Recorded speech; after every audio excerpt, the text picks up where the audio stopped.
Hi guys, I'm Tommy. Welcome back to the channel. We've got an issue with the bike, which is not good because I got the March Hare Classic on the 29th of March, hence why it's called the March Hare Classic. And that is in 6 days today. Today is Sunday and the race is on Saturday next week. And yeah, it's my first circuit race. So I really want to do well because it's an E123 race. And I've got to do well in that race because yeah, I just want to. But the issue is I went to go out training this morning and I found an issue with the rear wheel. So let's take a look at it and see if we can fix it today together in this video. Earlier today, I did go to back pedal on the bike. I had to take the bike out of my room to go clean it because it was filthy.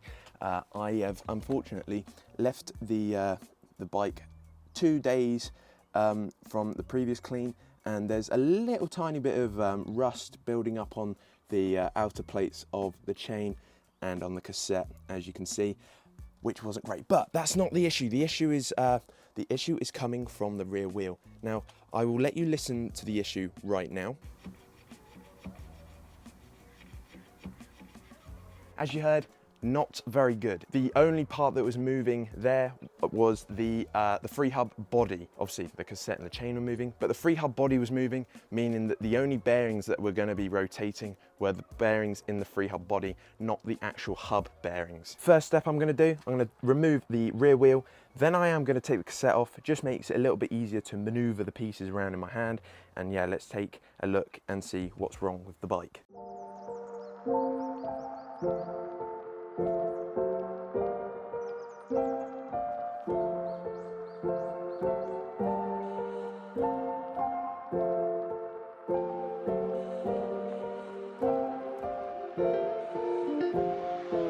We've removed the cassette, but looking at the free hub body, it doesn't actually look that bad. It's quite clean. So I'm gonna just take this off now. Oh dear.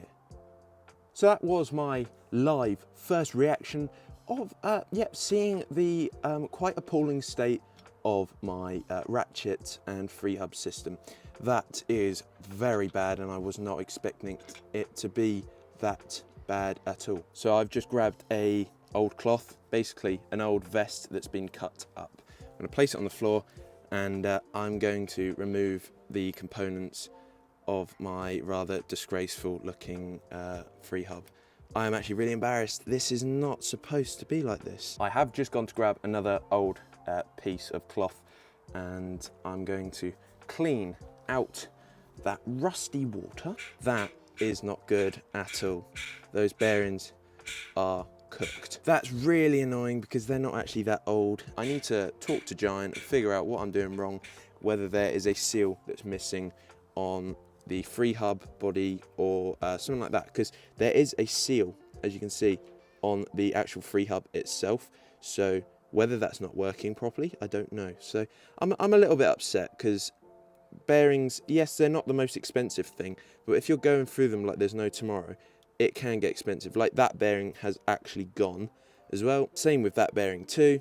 So that is basically a whole 40-50 quid's worth of bearings absolutely shot within the first month or so of using them. Fantastic. Whilst we are at it, I am going to give the wheel a good clean because we might as well. We might as well give it a bit of love. I have been looking after my wheels very well, and my mum can prove that because she sees me all the time greasing the wheels up and drying them out and stuff. So it's not like I'm not looking after them. With the rest of my free hub components and the body and stuff, what I'm going to do is I'm going to spray a little bit of WD-40 on each of the pieces. That way I get every bit of rust off them. So I've been inspecting the free hub body itself, and I think this bearing is okay. This bearing has survived. This bearing, I think, is the issue because obviously this one has been up against that rusty water and the dampness of the wheel. So fingers crossed this bearing will be okay, and I'll just have to knock this bearing out or pull it out even.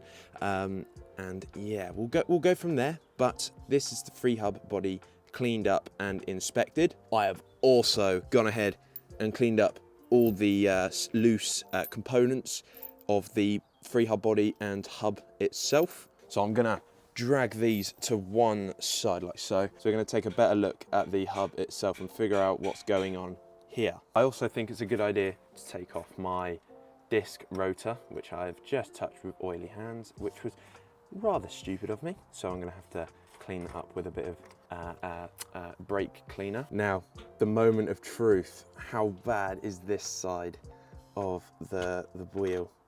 Not bad. There is water there, which is really not what we want, but it's not rusty. It looks like the grease has actually done its job. So after I've cleaned the bearing up on the outside, I'm gonna take a little listen and see which bearing or which side the noisiest bearing is, because then hopefully, depending on which way the axle comes out, because I keep forgetting, we could potentially get away with only replacing one bearing. This is the plug that goes on the end of this axle, and there's never a seal there, and it looks like there should be a seal, a rubber seal in between the two plates. So I will contact Giant, or I'm going to ask Giant to watch this video and help me out a bit, because I really don't know what I've done wrong, because I keep my wheels very well maintained. As you can see, there's no rust, nothing has stuck to the metal, which shows that I do clean these wheels regularly. But I'm just really confused as to why this has happened. Yes, I go out and the odd time it will rain and I haven't checked the weather forecast, or sometimes I'm in such a rush that I don't have time to put training wheels on. I'm really glad I've done this. I'm glad I'm making this video, because otherwise, yeah, it would have been a issue that would have got worse and worse over time. Now, this is clean, so I can put this away. I have come up with the decision. I am going to keep the free hub how it is. I'm not going to dismantle that.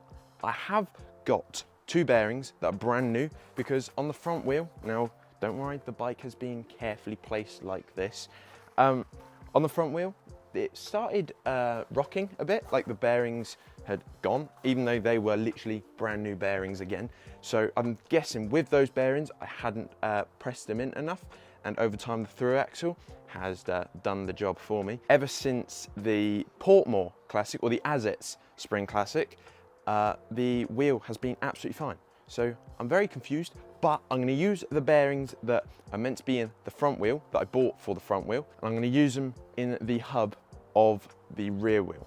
I'm going to do this bit off camera because it's a bit fiddly, and my phone is on 6%, so I need the battery. And yeah, I'll show you where I'm up to later. Okay, so after about 2 hours of trying to figure out what the problem was, yeah, basically what happened was I couldn't get one of the bearings back in properly, because the axle in the middle was kind of wobbling in and out a bit. So I have, yeah, spent about 2 hours on this. I've just realized the whole issue wasn't to do with any bearings. Yes, some of the bearings weren't great, so I'm kind of glad I found out about that, but it was the actual contact of the ratchets, the two ratchets, and I'll show you now. So when you take the free hub off, which is now freshly packed with grease, we have got the ratchets, and each ratchet has all these grooves, as you probably well know by now. Because of the the load of rust that was there, because it was on the engagement points of the ratchet, that was what was making that noise. Not the bearings, it was the ratchet. So I've just swapped the whole bearing, and yeah, it was just those two pieces. And because I get distracted very easily, I've still got 3.5 hours of training to do, and it is gone 4:30. So yeah, fantastic. Anyway, I am not filming the rest of me putting everything back together because I have not got time. So yeah, this is the state of the garden. I'm in my slippers. I've been in my slippers doing this because, you know, I couldn't be bothered to put shoes on. But yeah, anyway, thank you very much for watching. We finally figured out the issue. It was very simple. I'm gonna go order a bunch of bearings because it annoys me now that I've only got one bearing and I need to replace some, and yeah, it's just really annoying. But yeah, thanks for watching. Make sure you like, share and subscribe. Drop a comment and let me know what you want to see next, whether this was a very good idea, whether this was a waste of time. And yeah, I'll see you in the next one with another wicked video. See you then.